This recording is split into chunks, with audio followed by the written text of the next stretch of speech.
Okay, so today we're going to take a look at Statistics Final Exam 5.2. It's from the winter of 2021. It's a relatively recent test.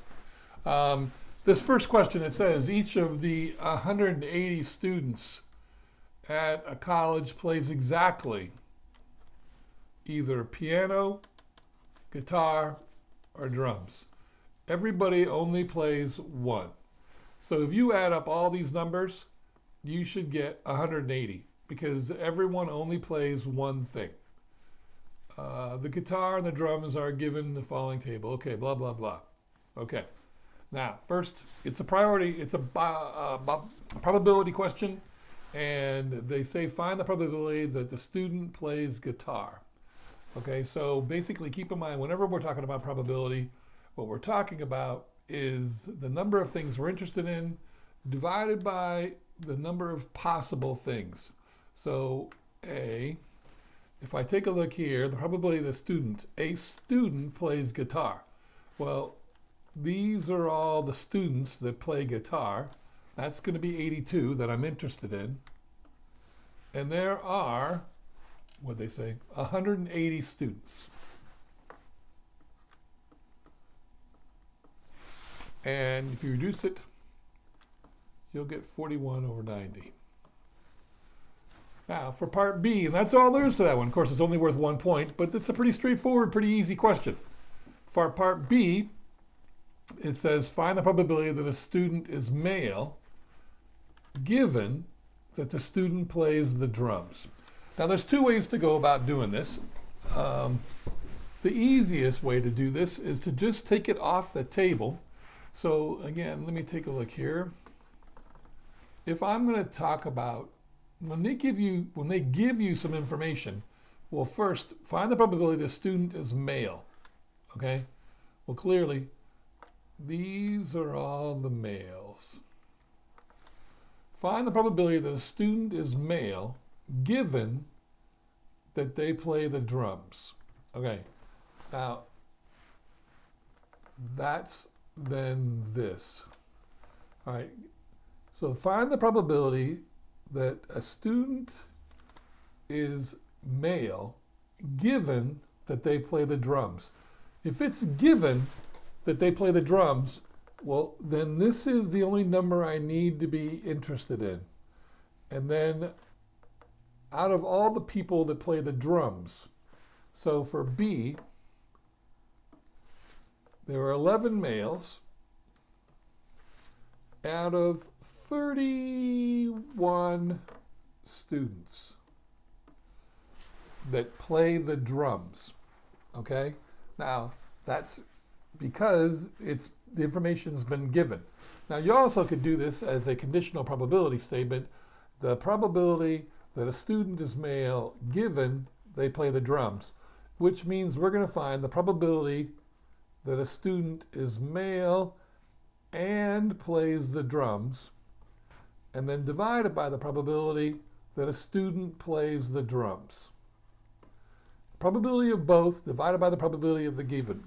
So in this case, if I talk about them being male and drums, well, that's going to be 11 over 180. And if I'm talking about just playing the drums, that's going to be 31 over 180. But you notice how that both are divided by 180. If I were to multiply by the reciprocal, it would be 180 over 31. These would cancel out, and we're still going to get 11 over 31. So the easiest way to do this when you're doing with a table, if they give you a given information, is take that and then remember, we don't have to worry about anything else. These people play guitars. Well, it's given that they play the drums. So these are the only people I'm interested in. Does that make sense? Hopefully it does. Okay, so look at part C. Determine whether the events students play guitar and the student is female are independent. Justify your answer. Okay, so keep in mind when we're talking about this, if the probability of one thing times the probability of another thing is equal to the probability of both things happening, then they are independent. Okay, now it's a test. So what I could do is I don't find the probability of A and then the probability of B and then multiply them together and see if they equal, because of course they're going to equal that. So what I got to do is find the probability of A first. Probability of A in this case is that student plays guitar. All right, well, we already know that. The probability that a student plays guitar is 82 over 180.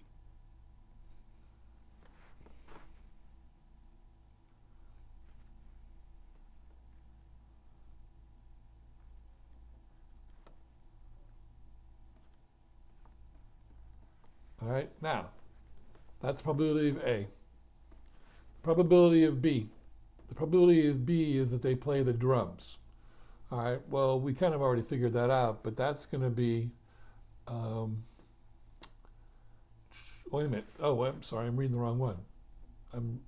The probability the student is female. So females, add all this up. 42 plus 38 plus 20, that's going to be 100. So the probability of being female is 100 over 180. Okay? Now I've got to find out what the probability of A and B is. And let me clean this up a little bit.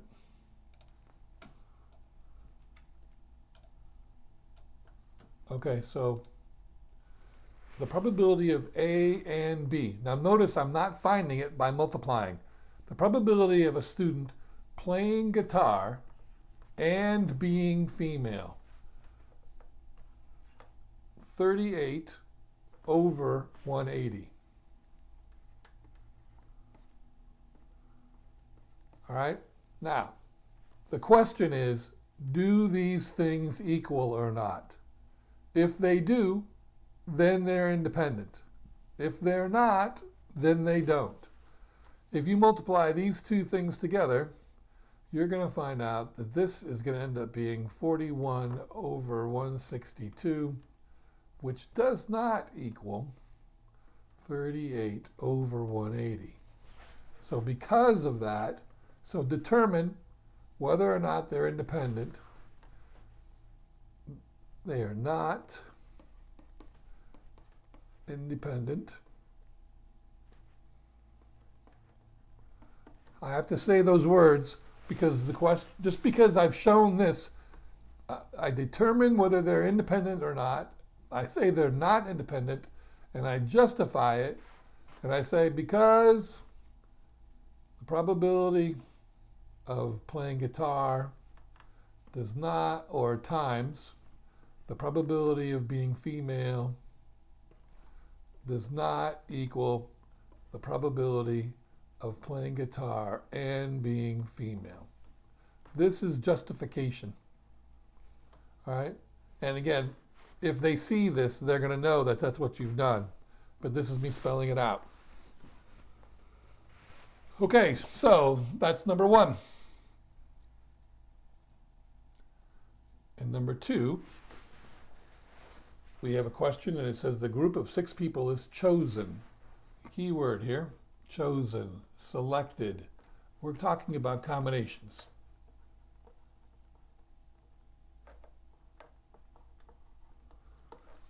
From 4 men and 11 women. Awesome. All right, so I'm going to go ahead and let's do this over here. I got 4 men and I've got 11 women. All right, just put my information down there. In how many ways, different ways, can a group of 6 be chosen? So I've got a group of 6 if it must contain exactly 1 man. All right, well, so then what's going to happen is I'm going to make my group. I'm going to choose 4 men. I'm going to choose 1 of them. That gives me a 1. And then I'm going to multiply it times 11, choose 5. I need to get 1 man and then 5 women. this is the number of ways to choose one man out of 4 men, which is 4. This is the number of ways to choose 11 or choose 5 women out of 11 women. And I've got to multiply these together to get my full committee. Then I have to multiply those together. So this is going to be 1,848. Okay, so that's part A. That's the only way I can make this committee and have only one man. All right, now a lot of times what happens is they'll say things like at least one man, or more than 2 men, or women, or whatever. And then you have different scenarios you've got to reproduce. But in this case, there's only one way to come up with a committee with 1 man and 5 women. All right, now, information. It says that 2 of the 11 women are sisters, Jane and Kate. In how many different ways can a group of 6 be chosen if Jane and Kate cannot both be in the group? All right, now, first, what you've got to make sure we're clear about is that we no longer need to have exactly 1 man. This is a totally different, this part is still the same. There's still 4 men and 11 women, but the criteria for my group is different. So forget about part A now and focus on part B.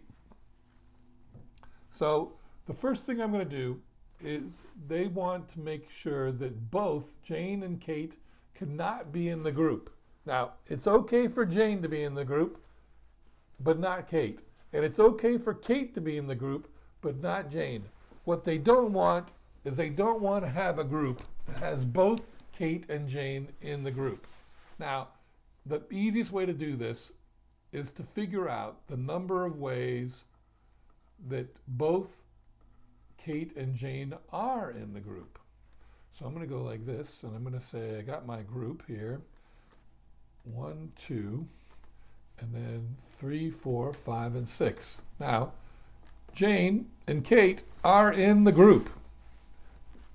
Now, you'll notice there's no other criteria. So to figure out how I'm going to choose my other 4 people, the Jane and Kate came from my 11. So now I have 9 women and 4 men. So that's going to be 13 people to choose from. And I have 4 spots to fill. So all I got to do is figure out how to choose these. Because there's only one way to choose Jane. There's 1 Jane and I chose her. And there's only one way to choose Kate. There's 1 Kate and I chose her. So there's only one way for me to get those. However, the other spots can be filled in 3, choose 4 different ways. And so then all I got to do is figure out what that is. And it's going to be 1,848. Okay, now that is all of that's having that's all the different ways where Jane and Kate are actually in the group. Now what I got to do then is take that away from the number of ways that the group can be selected. All right, now this up here, that's when it has to have 1 man. So keep in mind, the number of ways a group can be selected is going to be 15. I've got 15 people, 4 and 11, and I'm choosing 6 of them. So that's going to be equal 5,005 different ways for me to make a committee, a group out of 15 people, 4 men and 11 women. But there are no restrictions. This could be all women, it could be all men. Well, I guess it couldn't be all men because there's only 4 men. But, there's no restrictions. So this is the number of ways I can make a group with these 2 women on the group. So if I take that away, then what I'm going to have is the total possible ways. Oh, wait a minute, I've screwed something up here. Let me see.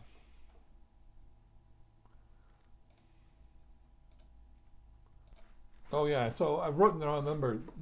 13 choose 4 is not 1,848. 13 choose 4 is actually going to be 715. All right, so let's try this again. So if I take away 715, that's the number of groups that have the two women on it, then I'm going to have 4,290 groups where the women are not on, both women are not on the group. Okay? All right, let's take a look at number 3. In number 3, it says that I've got a bag of yellow and 5 yellow and 4 green marbles. 3 marbles are selected at random from the bag without replacement. Okay, now this is important. Without replacement. That means that every time I pull a marble out, the probability is going to change because there'll be less marbles in there and different configurations of marbles. So it says show that the probability that exactly one of the marbles, oh wait, what am I doing? 3 marbles are selected at random from the bag without replacement. Show that the probability that exactly one of the marbles is yellow is 5/4, all right, or 5/14. So let's take a look at that. If I'm going to do that, that means that let's start by pulling out a yellow.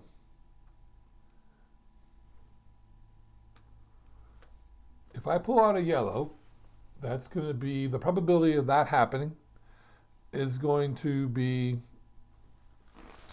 4/9.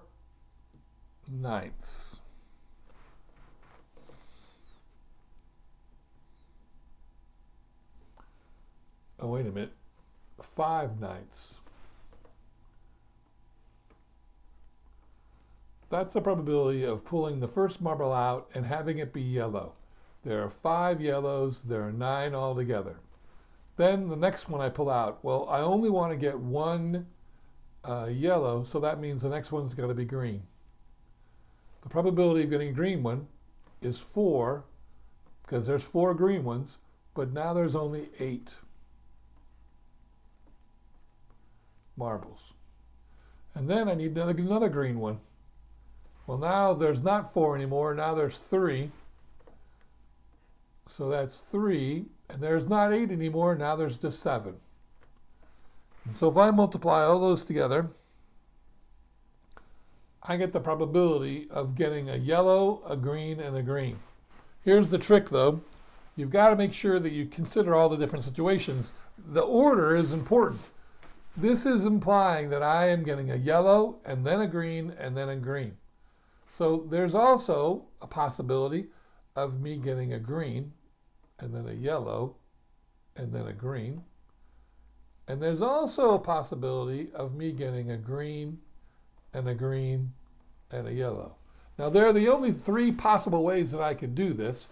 And if you think about it, if I take these 3 letters, Y, G, G, and find out the different ways to arrange them, well, it would be 3 factorial divided by 2 factorial because there's 2 identical G's.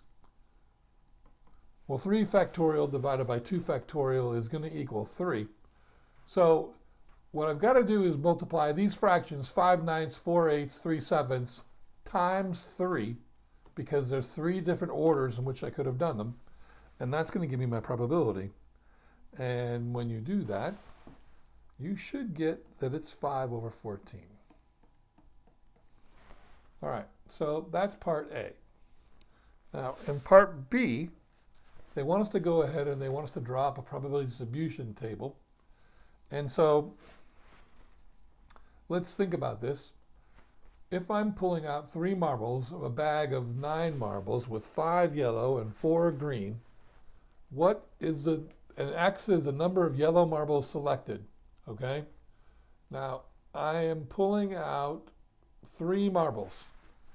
It's possible that I get 0 yellow. It's possible that I only get 1 yellow. It's possible I only get 2 yellow. And it's possible that I get 3 yellow. Now keep in mind, I'm only pulling out 3 marbles, so that's as far as that can go. And then I can find out the probability of these. And we've already figured out the one. The probability of getting one yellow is 5/14. Now all I'm going to do is figure out the other ones. Now, there's a couple different ways to approach this. One is we could keep on doing it the way we've been doing this. And if you think about 0, okay, 0 yellows. That means that I got a green, and a green. There's only one way for that to happen, so it's G, G, G, okay?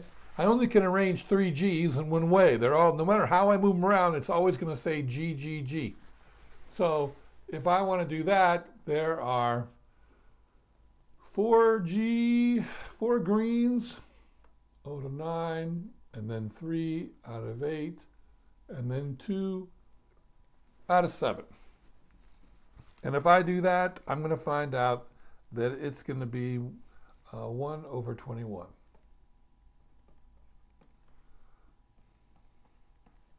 Now, I also could look at getting all 3 yellows, which is yellow, yellow, yellow, which again is going to be only one way for that to happen.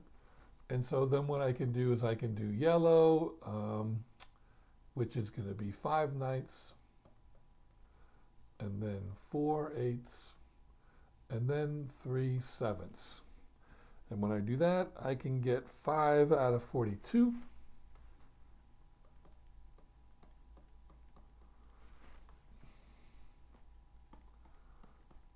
And if you are interested, what you could do then is you could just subtract these from 1, and you would get this last total.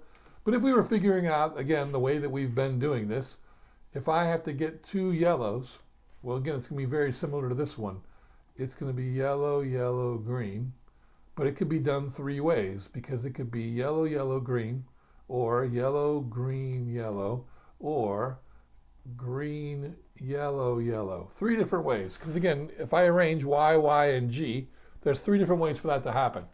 So if I do this, it's going to be 5 ninths, and then 4 eighths, and then it's going to be 4 sevenths. Then I multiply it by 3, and I would get 10/21. Now, the other possible way to do this is to use the using combinations, which I love. If I do the probability of x is equal to 0, well, what that is going to be 5 choose 0 times 4 choose 3, all divided by 9 choose 3. And if I do the probability that x is equal to 1, that's going to be 5 choose 1 times 4 choose 2 over 9 choose 3.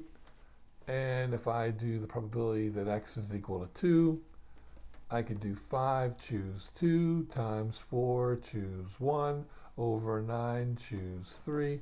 And then if I want to get my last one here, the probability that x is equal to 3, it's going to be 5 choose 3 times 4 choose 0 all over 9 choose 3. And once you type this in the calculator once, all you got to do is make some minor changes and then figure out the new answer. You could also do this to figure out these probabilities. But anyway, that's what we're going to have. 1/21, 5/14, 10/21, and then 5/42. And again, like all probability distributions, if I add these probabilities up, it should equal 1. And again, these are 2 different methods for doing the same thing. If you love the combinations, this is a pretty easy way to do it. But this is also a straightforward kind of way to do the, by using multiply. Either one of them will work. They'll accept both of them. They'll both be in the rubric, and that's good to go. Now for part C, it says to find the expected value. To find the expected value of a probability distribution table, what I do is I multiply the x's times their probabilities, and we add them up.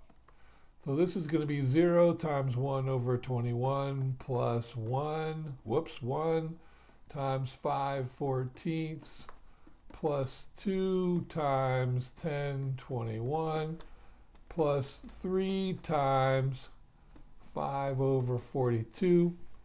And again, this is just making clear what it is that I'm doing. You could literally just type this in the calculator and get your answer is going to be 5/3. They don't need to see all this broken down into different things. And so that's the expected value. Expected value of probability distribution table. Multiply the x's times the probabilities and add them up. All right, so there we go. Let's take a look at number 4.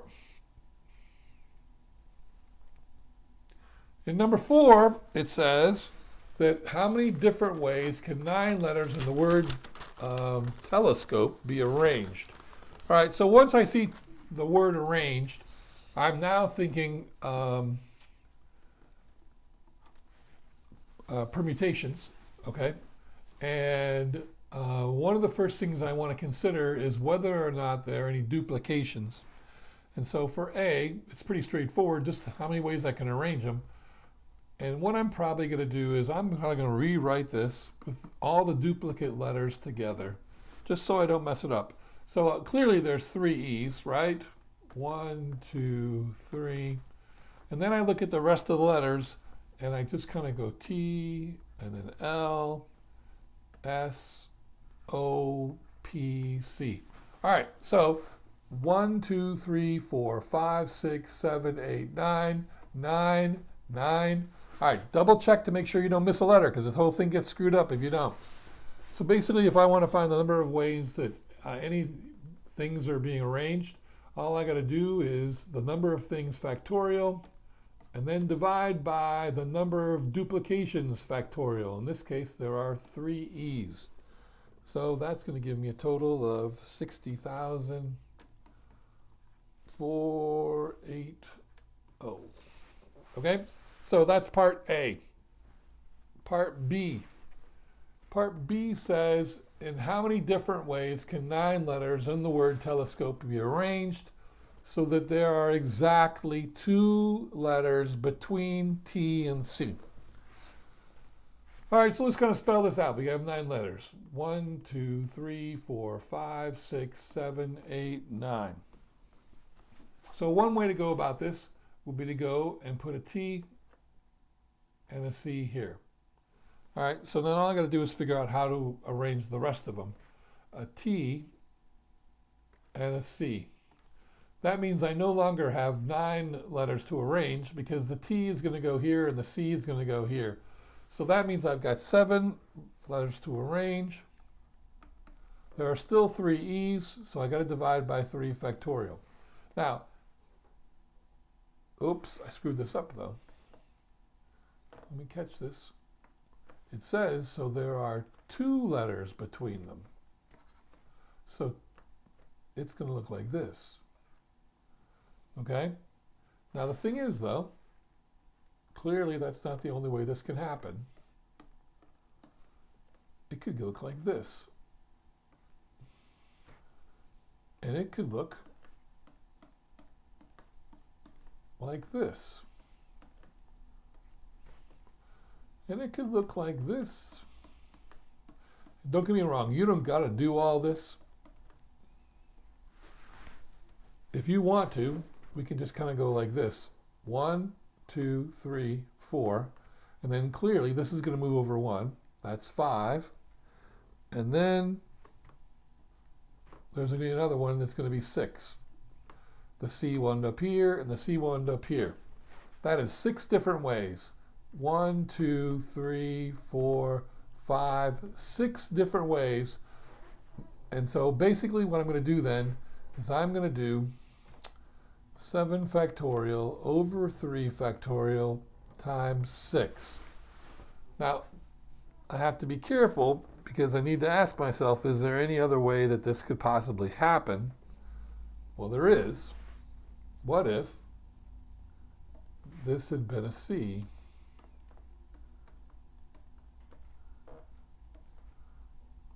and this had been a T? All right, because they don't specify which one has to go first. And hopefully you can see that if I just reverse these letters,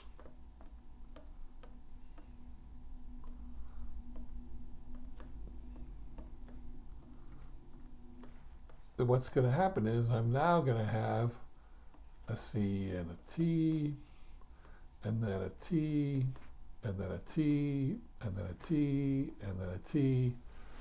I'm going to have a whole nother 6 ways. So it's not 6, it's actually 6 times 2 ways, or 12 ways. But anyway, when I multiply 7 factorial over 3 factorial times 12, then I'll get my total number of ways, which is going to be 10,080. Okay? So, again, you have to be careful about making presumptions or, I mean, whenever you're doing things like this, you think about, are there any other ways that this could be done? And see, yeah, clearly I could have reversed these. All right? Awesome. So let's take a look at number 5. In number 5, it says in a certain region, the probability that on any given day in October is wet is 0.16. Now again, this seems like a pretty universal probability. All right? It's independent of all the other days. So this is, the probability is, it's constant, evidently, and it's independent. All right? Now find the probability that in a 10-day period, that fewer than 3 days will be wet. And see, in this case, this is seeming like a binomial distribution. All right? I've got 10 trials. Each day, think about my question. Is it wet or is it not? Yes or no. 2 possible outcomes. Either it's wet or it's not. So each day is a trial because I ask myself, is it wet or is it not? The probability is constant at 0.16. And then what they want to know is the probability that X is going to be fewer than 3 days. It's going to be less than 3. So for that to happen, I need to find the probability of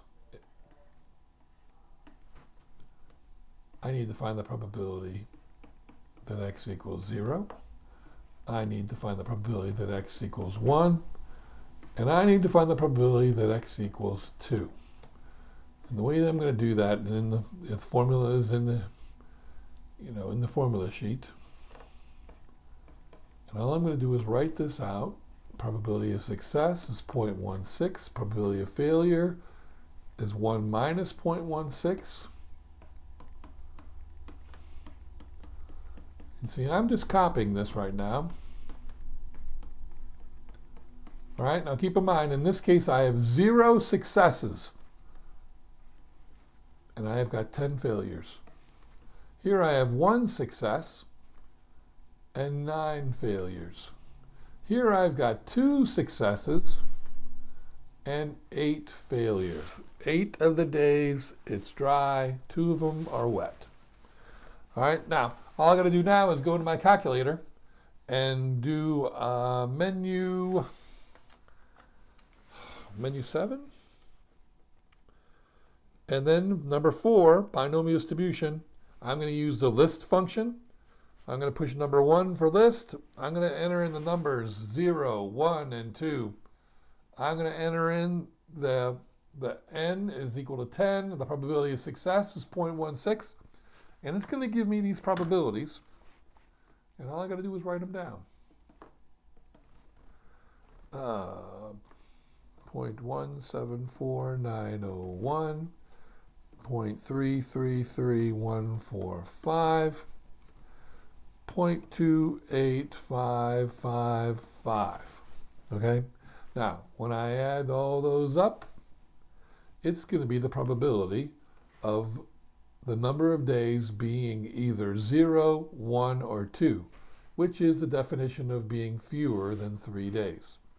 So I get 793,599, which rounds to 0.94.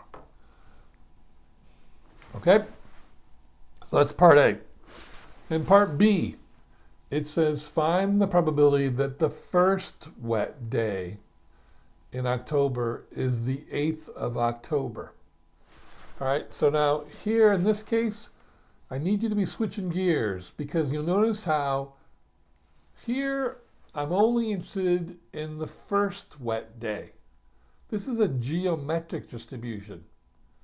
And they want to know what's the probability of the first wet day being on October the 8th. They write it this way in Europe. The number goes first after the, or before, you know, the number and then the month, okay? So if that's the case, again, you can use the formula, memorize the formula, but it's a geometric distribution with a probability of 0.16.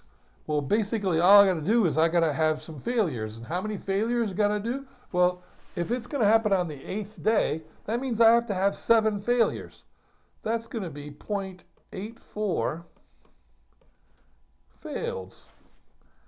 And then what I'm going to do is I'm going to have a success, which is going to be 0.16. There's my 8 days. 7 of them were failures. That means it was dry. It was not wet. And then on the 8th day, it was wet. That's this. And when I multiply those together, I get 0.04721, which rounded to 3 significant figures is going to be 0.0472. Remember, this verse 0 does not count as a significant figure. All right, so that's part B. And then C. In part C, it says for 4 randomly chosen years, find the probability that in exactly one of these years, the first wet day in October 8th is October the 8th. Okay, well, we just found the probability of the first wet day being on October the 8th. That's this number right here. Oops, that's not this number right here. That's this number right here, okay? So this is the probability of the first wet day being on October the 8th. So that's my probability of success, 0.04721, because that's the probability that the first wet day is on October the 8th. Now, in 4 randomly chosen years, well, those are trials. Each year I ask myself, the first wet day gonna be on October the 8th? Yes or no? So my trials are 4. They want to know the probability that exactly one of these years. Now you notice how it doesn't say the first year, it says only one of these years. So that means it could have been the first of the 4, the second of the 4, the third of the 4, the third of the 4, the fourth of the 4, but only 1 year. So that means I'm trying to find the probability that x is equal to 1. And all I got to do then is do this binomial distribution. 4, choose 1. Probability of success is going to be 0.04721. It's going to be to the first power because there's only the 1 success.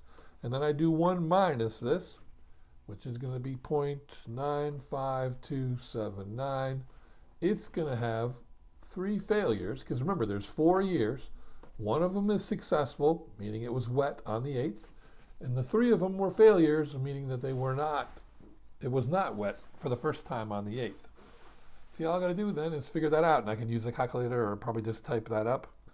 But what I'm going to find is that it equals 0.16333, or 0.163 to 3 significant figures. Okay, hopefully that makes sense. Let's take a look at number 6.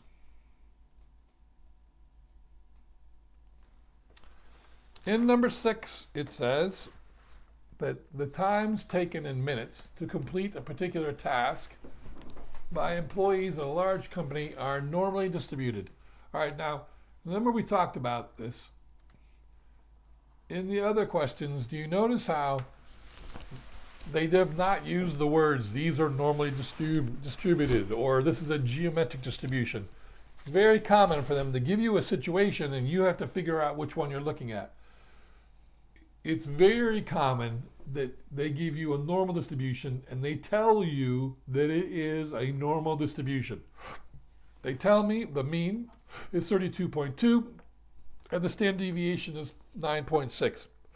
So They didn't ask me for this, but the parameters, we're talking about times, the parameters would look like this.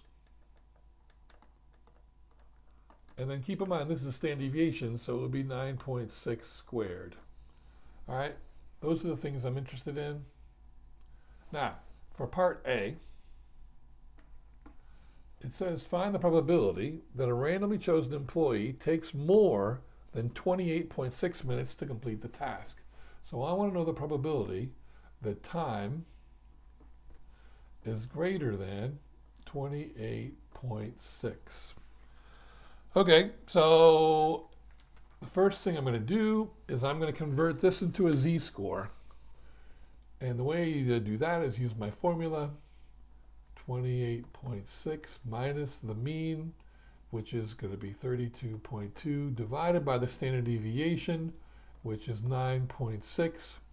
That gives me a z-score of negative 0.375. And now what happens is I'm changing it to find the probability that z is greater than negative 0.375.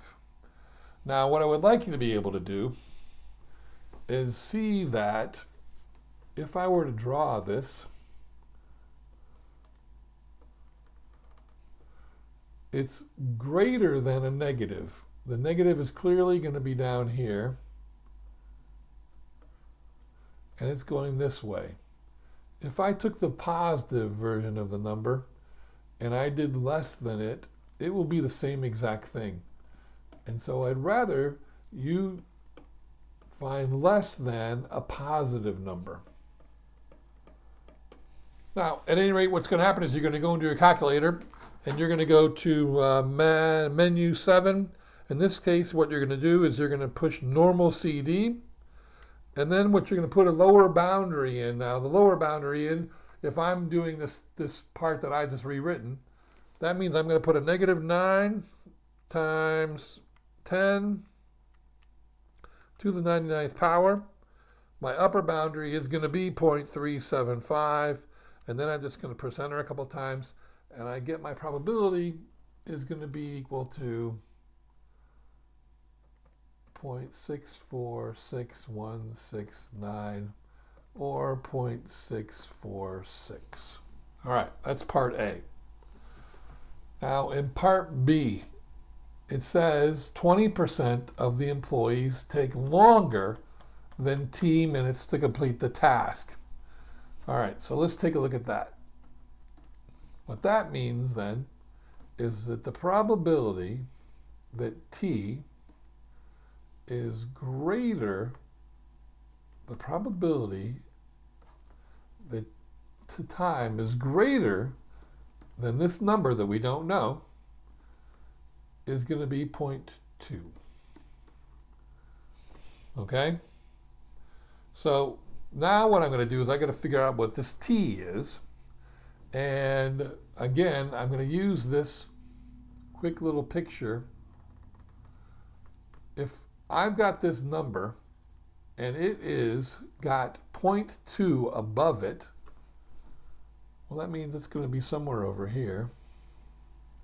It's definitely be on the positive side. 0.2 is going to be above it. Well, that means that 0.8 is going to be below it. And whether you're using the tables or whether you're using inverse normal, if you want to find the number, the z-score, that has some area below it, it always has to be below it. So what's going to happen is that, if you want, you can even rewrite this. Because this has to be true, right? All right, so now, if I convert this into a z-score, and this into a z-score, it's going to look like this. T, I don't know what you are, minus 32.2, that's still the same, and the standard deviation is still the same. And then if I do inverse 0.8, that's going to give me a z-score right here. And I'm fully expecting that it's going to be positive, and it looks like it's going to be 0.84162. 0.84162. And see, now all I got to do is multiply both sides by 9.6 and then add 32.2 to get my t. And t is going to equal 40.27956, or t is going to equal 40.3 if I round to three significant figures. All right, so that's the value of t. Now, for part C, it says find the probability that the time taken to complete the task by a randomly chosen employee differs from the mean by less than 15 minutes. All right, so again, if I have a picture, the mean is 32.2.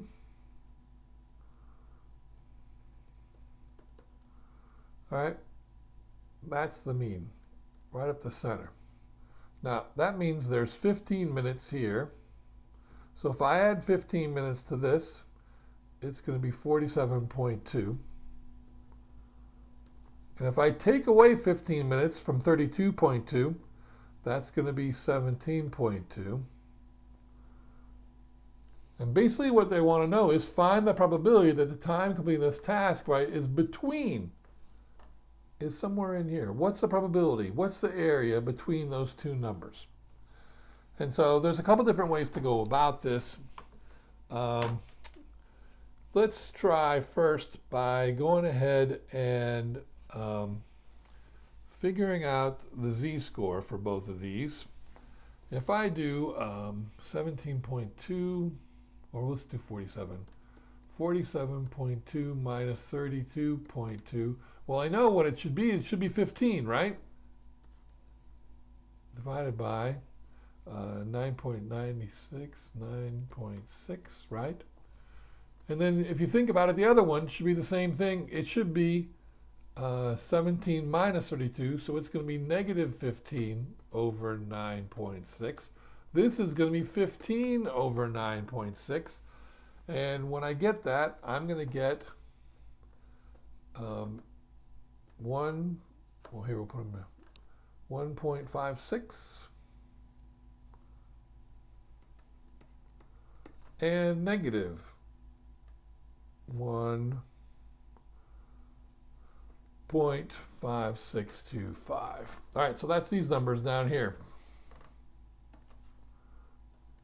Because we now made these z-scores, and really all that happens, everything is pretty much the same, except for now the mean is 0, and this is 1.5625, and this is negative 1.5625.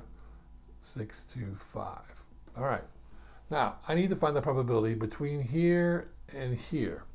Now, there's a couple different ways to go about this. Like I said, if you think about it, this is symmetrical, all right? If I were to find this area right here, well, clearly it's identical to this area over here. Now, I know the area under the whole curve is 1. So if I find the area either above 1.562 or below negative 1.5625, and then double it and subtract it from 1, well, then what I'm going to have is I'm going to have the area of this middle part, okay? So let's try doing that. If I'm going to do the probability that z is greater than 1.5625, well, that's going to be the same thing as 1 minus the probability that z is less than 1.5625. And all I got to do is put that in my calculator, find, go to the menu 7, put that in there, and you should get 1 minus, oh, hang on now.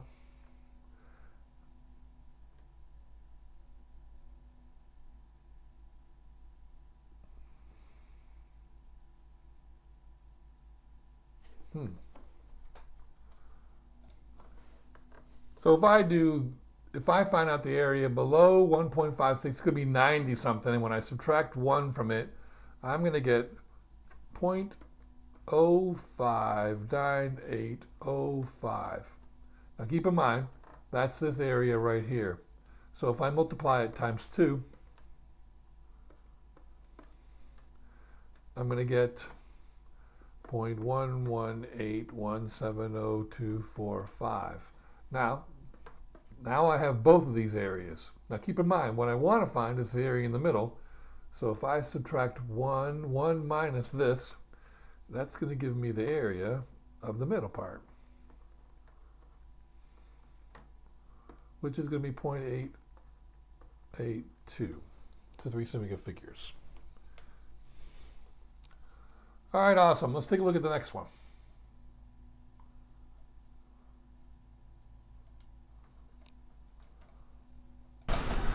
All right, so in number 7, the distances x meters traveled by school children, 140 children were recorded. The results are summarized in the table. This is a little bit weird or a different table. You notice how these are cumulative. So basically, the first thing we're going to do is the cumulative frequencies. All the information is cumulative, okay? If you want to think of it a little bit easier, clearly distance can't be 0, so this would be from 0 to 200. This would be from 200 to 300. This would be from 300 to 500. This would be from 500 to 900. This would be from 900 to 1200. And this would be from 1200 to 1600. All right? And again, if this was cumulative, the first one would be 16 in this group. Then this one would be 30, right? Because 46 minus 16. But anyway, on the grid here, it says draw a cumulative frequency graph. Okay, so first thing we've got to do is figure out, and this is a little bit different, and so I think they've done this on purpose to kind of confuse you. You notice that the x-axis, it's even labeled the x-axis. All right, my bigger numbers, it's going to go for the 1600, okay? So let's take a look here at our thing. We've got 1, 2, 3, 4, 5, 6, 7, 8, 9, 10, 11, 12, 13, 14, 15, 16. I literally can use this entire thing here and just go by hundreds.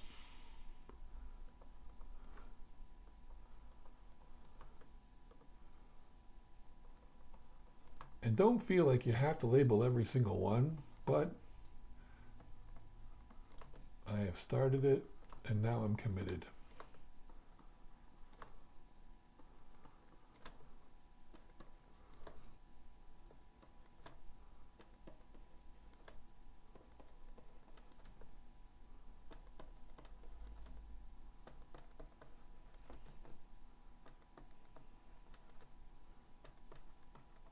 Now, make sure we always label them.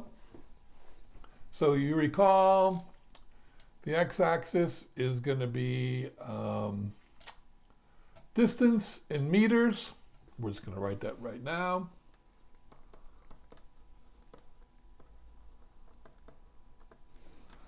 And then a cumulative frequency graph. This is going to be over here, is going to be cumulative frequency.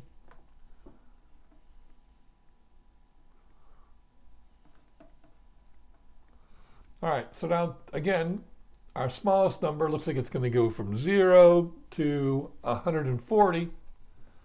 And if you take a look, 1, 2, 3, 4, 5, 6, 7, 8, 9, 10, 11, 12. It looks like we can go by tens.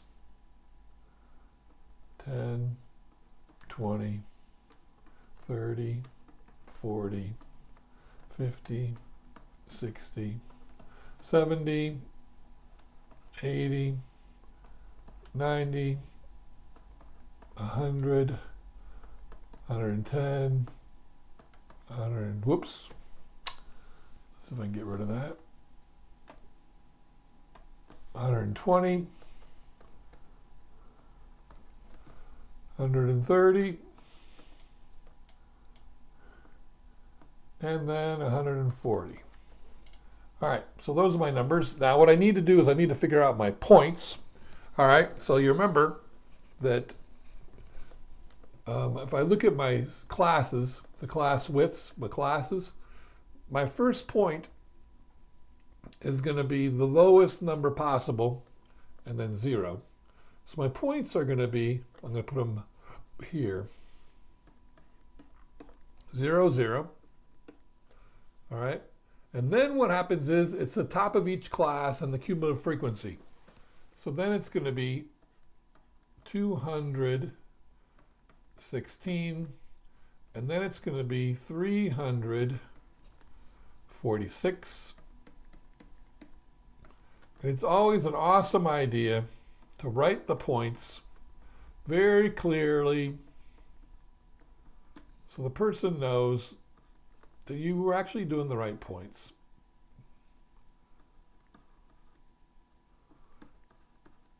And see, now I've got, 1,200.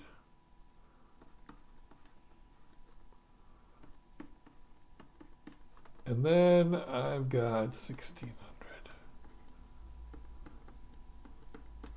All right, now literally all I got to do now is plot these points and connect them. So 0, 0, that's easy enough. And then I've got 216, 216. This is going 2, 4, 6, 8, 10. So 200 and then 16 will be 3 of these lines, right? And then 346. 346, 40 and the third line, 48, right? Okay, 300, and then 588. So 588. These are going by 2s. And then 900, 122.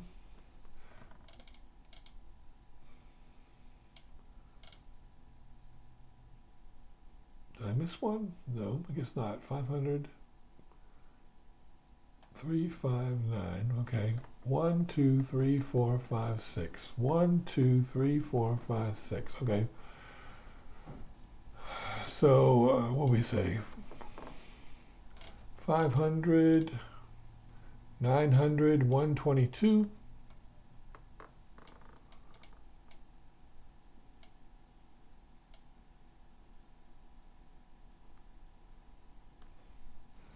And then 1200, 134.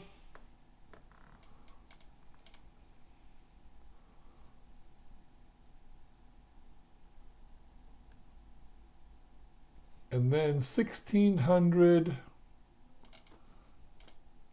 140.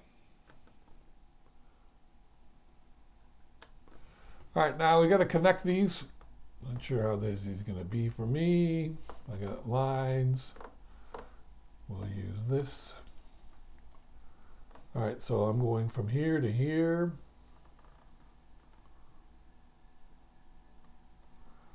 And then I'm going from here to here.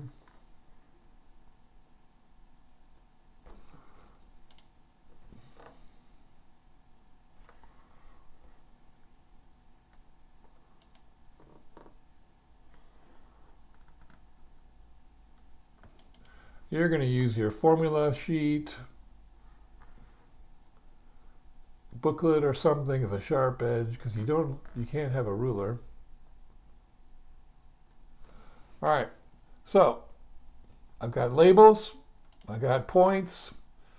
That is part A. That is my cumulative frequency graph.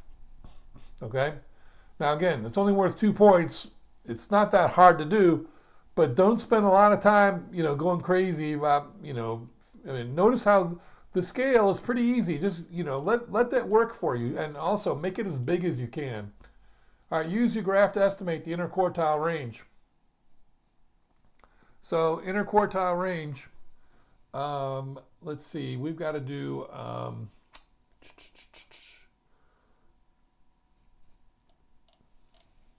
140. Where am I going to write this? Okay. Whoops, let's get back to my guy here. 140 times 0.75. And then we're going to do 140 times 0.25. This is going to be Q3. And this is going to be Q1. And let's see here. 140 times 0.75 is equal to 105. And 140 times 0.25 is going to be, what is it going to be? 140 times, whoops, 35. And so now literally we're going to go across here. We're going to go to 105. And again, I need my line again. We're going to go to 105. So again, 1, 2, 4, 5.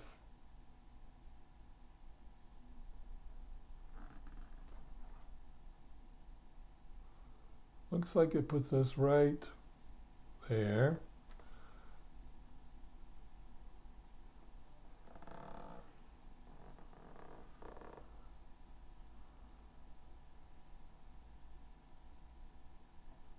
Which looks like it's going to be around 700.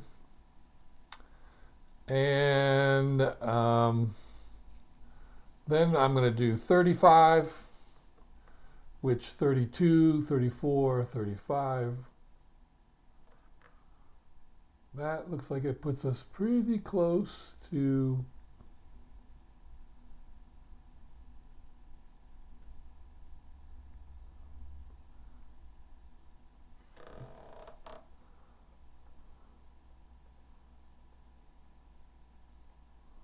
there. All right, so these are our two numbers then. This is going to be 700. And then this looks like it's going to be 200 and what do we got here? 20, 40, 260. It's going to be 260. And then we subtract them. And we get our interquartile range of 700 minus 260. Our interquartile range is going to be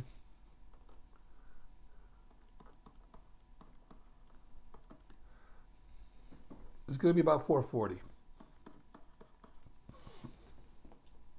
Okay, between these two numbers. Now, the thing is, there's a scale. For our upper quartile, they would have taken any number between 660 and 720. So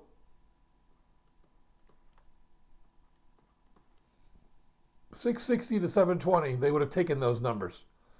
For the lower quartile, they would have taken $240 to $290. Okay?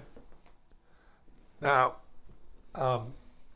this is literally what they have in the rubric, 700 minus 260. And you can see that it's pretty easy to get that when we're doing this. So I wouldn't worry too much about that, but that's the way we find the IQR. And then it says calculate estimates of the mean and the standard deviation of the distances. All right, so now here's where what they've done, this kind of messes us up. So what we've got to do is we've got to kind of redo this table. Now you see how I've gone from 0 to 200 and 200 to 300, okay? Well, what we're going to do is we're going to make our table, and I'm going to do it down here. Actually, I don't know if I'm going to or not. All right, let's just do this. So that means that our actual frequency would be 16, and then it's going to be 30, and 88 minus 46, that's going to be 58, and then we have 64, 122 minus 88, and then 134 minus 112, and then 140 minus 134 is going to be 6. Those are our actual frequencies, okay? Now, because if you remember, what I need is, if I'm going to find the mean and the standard deviation, what I'm going to do is I'm going to take the mid-class value, which in this case is going to be 100, and in this case is going to be 250, and this place is going to be 400, and then this is going to be 700, and all I'm doing is adding them together and dividing by 2, right? So this one, my mid-class value would be 21,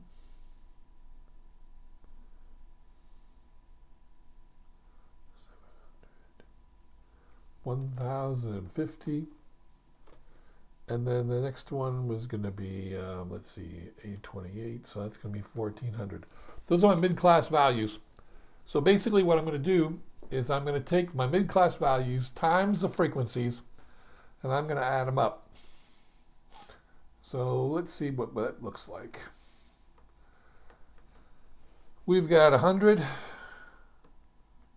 times 16 plus 250 times 30 plus 450 times 58 plus 700 times 64 plus 1,050 times 12 and plus 1,400 times 6, and then we're going to take all that and we're going to divide it by the sum of all the frequencies, which is going to be 140. So that's how we find the mean. When you do that, you should get 505. All right, now you also could put these mid-class values in your calculator along with their frequencies, and it'll give you all this information, the one statistic. You remember when you do menu and then what is statistics? 6, menu 6, statistics, and then you press it and the one variable statistics, and then you put in the numbers. In this case, we'll put in their mid-class values and their frequencies. You do need to write this out though to show them how it, how you did it. And see, now if I'm going to do the variance, again, I need to write this out. If you've typed this in the calculator, and again, when I say this, I mean these mid-class values and the frequencies, and then you've done option and figured out the variable, the calculations. You have all these calculations, but you have to write this down. So again, this is going to be the same thing, only it's going to be x squared times the frequency.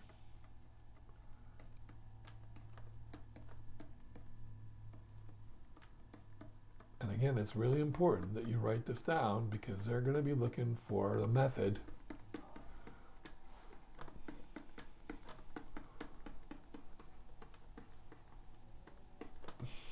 And we're still going to divide that by 140, and we're now going to subtract the mean squared. Now, this is the variance, and again, if you do it in your calculator, you can find it. It's going to be 105,010.7143, something like this. Now, this is the variance. And keep in mind, they asked me for the standard deviation. So I square root that. And my standard deviation is going to be about 324.05. Like I said, this looks like a lot of work, but the calculator did most of it. I just had to write it down to show how I would have done it by hand. Now let's see here. Calculate the estimates of the mean and the standard deviation.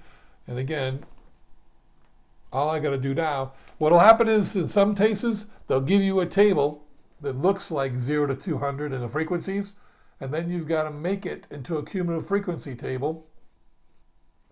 In this case, they gave us a cumulative frequency table, and now we had to reverse it in order to find the other thing that they needed to find, the mean and the standard deviation.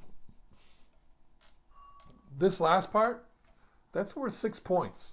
That's a lot of points, and it's not that hard.